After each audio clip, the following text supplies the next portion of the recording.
Zdravo, ti si ovde kao predstavnik jedne humanitarne organizacije i voljela bih da nešto više o tome nama kažeš. Da, ja sam Aleksandar iz Support Kočani, ja sam jedan iz mnogih volontera što rade u Support Kočani. Mogu nakratko da kažem šta je Support Kočani. Support Kočani je platforma preko koja ljudi mogu da doniraju svim povređenim i familijama nastradanih u tragediji. Preko našoj platformi, preko zajedničkoj smetci su donirane više od 17 miliona dinara, a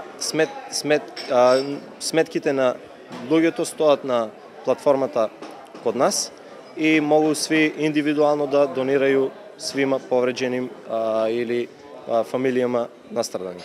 Reci mi, kako ti se dopada gest Hype televizije i Ace Lukasa i da li misliš da smo možda na neki način uspeli bar malo da utičemo na svest?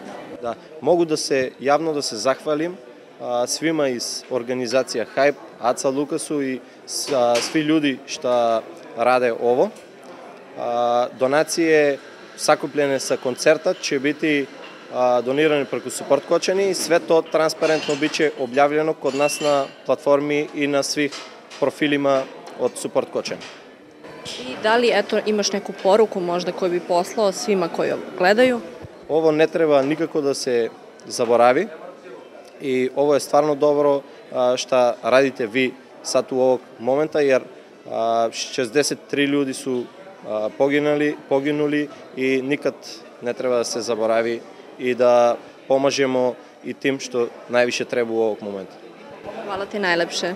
Hvala i vam.